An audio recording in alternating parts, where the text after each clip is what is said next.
Numunezero ntangere wo kongera guhura namwe bakunzi b'ihiganiro warubizi. Reka rero mbonera akanya ko kubaramutsa ndetse nongera ndabaha ikaze muri kino kiganiro. Muti none uyu munsi twabateguriye iki? Tuza kubayagira kuri Kofi Annan, umunyagana yabaye umwirabure wa mbere yatwaye umuryango w'ibihugu mpuzamakungu ONU ibiringo bibiri vy'imyaka 10, nukuvuga kuva mu mwaka w'igihumbi kimwe amajana 1997 kugeza mu mwaka w'ibihumbi 2006. Ibi n'ibindi rero kubijanye na Kofi Annan ni muri iki kiganiro. Cyo kimwe n'ivyo ndabasabe gufyonda kuri subscribe kugira ngo muba bambere kuronka ibiganiro vyacu, muce mwongera mufyonde kuri ako gakengeri kazi ruhande, mutibagiye kubisangiza abandi. Jewe ndi Izidore Habonimana, akaba ari je ngiye kubashikiriza kino kiganiro. Ikaze ni gwanyu.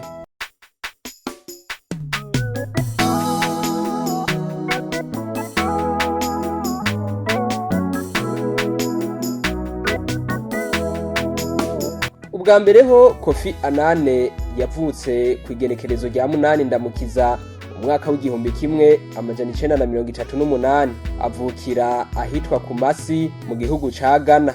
Annan yabaye umunyamabanga w'umuryango w'ibihugu mpuzamakungu ONU ku nshuro igira ndwi kuva mu mwaka w'igihumbi kimwe amajana 1997 gushika mu mwaka w'ibihumbi 2006. Kofi Annan kurongora uwo muryango nivyo kuko ngo nta kaburimvo, burya n'amashure yari yarayize bihagije. Raba nawe, yarize ku ishure rya Macalester College ryitiriwe umweranda Paul muri leta zunze ubumwe za Amerika mu mwaka w'igihumbi kimwe amajana 1961, aho ahakura urupapuro rw'umutsindo mu gisata c'ubutunzi bwo ku rwego rwa baccalaureat.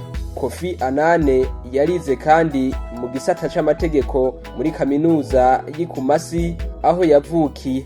Si ivyo gusa, Kofi Annan yarakurikiranye ivyigwa vyimbitse mu gisata cyo ku rwego rwo hejuru mu bijanye n'imigenderanire n'ayandi makungu, Institut des Hautes Études Internationales muri kaminuza y'i Geneve mu gihugu c'Ubuswisi. Ariko imbere yaho Kofi Annan yari asanzwe afise imyaka itari mike y'uburambe bw'akazi mu gisata c'ubushakashatsi muri kaminuza y'Abanyamerika ikomeye mu bijanye n'ivy'ubuhinga, Science et Technologie.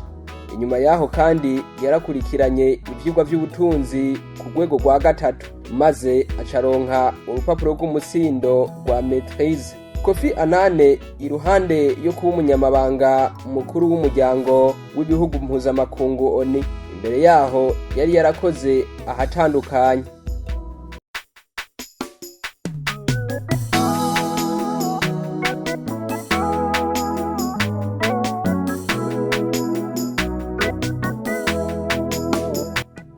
Mu mwaka w'igihumbi kimwe amajana 1962 yarakoze mw'ishirahamwe mpuzamakungu riraye vy'amagara y'abantu OMS, yari mu rwego rw'abajejwe ivy'ubutunzi muri iryo shirahamwe.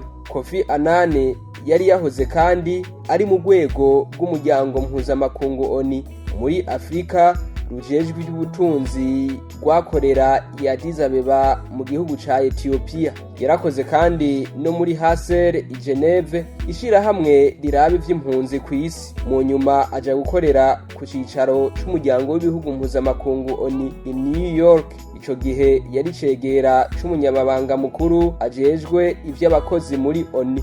Inyuma rero y'amabanga atandukanye aha na hariya, niho mu mwaka w'igihumbi kimwe amajana 1997 yagenwa umunyamabanga w'umuryango mpuzamakungu ONU. Yasubiriye mugenzi we Boutros Ghali. Mu mwaka w'igihumbi kimwe amajana 1998 Kofi Annan yagiye i Baghdad kugira ngo yumvikanishe Saddam Hussein na Amerika. Aha Saddam Hussein yagirizwa na President Bill Clinton cyo kimwe na Tony Blair yatwara Wyoming ko atunze ibigwanisho ruhonyanganda. Mu mwaka w'ibihumbi 2000 yahanuye Robert Mugabe ko yova ku butegetsi, ariko ntiyavyumva. Ni nayo mpamvu mu mwaka w'ibihumbi 2008 igihe ibintu vyariko birayangara muri Zimbabwe, Kofi Annan yagize ati: uko ndabibona leta ya Zimbabwe ntishoboye gutorera umuti ingorane ziri mu gihugu.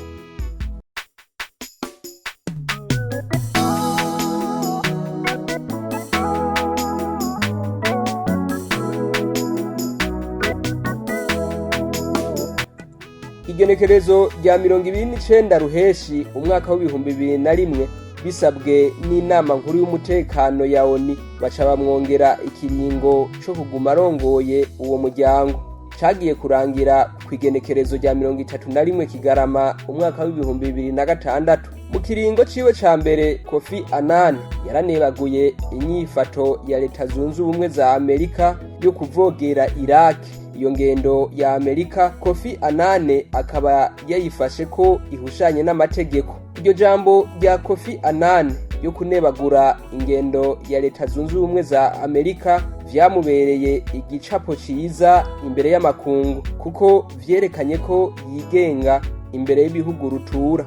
Iyo ngendo ya Kofi Annan ikaba yaranashimwe na Antonio Guterres arongoye umuryango w'ibihugu mpuzamakungu kugeza ubu. Nayo mu ijambo ryiwe ryo gusozera ikiringo mu gihe yari kwabisikanya na mugenzi we w'umunyakorea y'epfo yaragiye kumusubirira Ban Ki-moon, yaranebaguye politike za Leta Zunze Ubumwe za Amerika aho nyabuna yasaba kongereza igitigiri c'ibihugu bihurikiye mu kanama ka ONU kajejwe umutekano. Aha agafatira akarorero ku vyari vyavuzwe n'uwari yahoze atwara Leta Zunze Ubumwe za Amerika aho yagira ati igikorwa c'ibihugu biteye imbere si ukuganza abantu ku isi ahubwo ni ugufasha. Kofi Annan nubwo ikiringo ciwe cari kirangiye yaciye aja mu yandi mabanga. Mu mwaka w'2007 yagenywe kurongora AGRA, Alliance pour une révolution verte en Afrique, umugambi wari washizweho mu mwaka w'2006 ujejwe kwegeranya indongozi mu banyapolitike abikorera utwabo cyo kimwe n'abarimyi kugira ngo uwo mugambi ubafashe kwiteza imbere.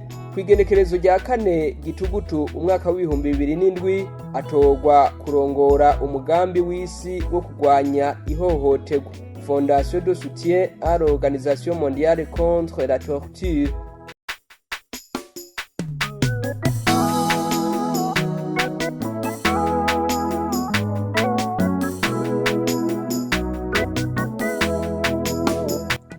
Mu mwaka w'2011 mu nama i Geneve y'ishirahamwe mpuzamakungu riraba ivy'uburimyi FIDA, Kofi Annan mu ijambo ryiwe yavuze ati ndugure twamugina burya Afrika irafise amasi akwiye n'abantu babishoboye kugira ngo igisata c'uburimyi cisununure, ahubwo ivyatumye haba ihungabana nigwirirana ry'ubushomeri hagati mu bihugu cyo kimwe n'ikumirwa ry'abanyafrika mu bijanye n'ubuhinga mu vy'uburimyi n'ibindi ndugaye twamugina. Aha Annan yariko yereka amakungu ko Afrika nayo nyene ubwayo ishoboye. Kofi Annan yararongoye kandi umugambi African Progress Panel warimwo abantu bakomeye nka Tony Blair, umushikiranganje wa mbere wo mu Bwongereza, Bob Geldof akaba yari camamare mu muziki, na Michel Camdesus yararongoye ibanki nkuru y'Ubufaransa. Abo rero ngo bari bihaye intumbero yo gushigikira umugabane wa Afrika.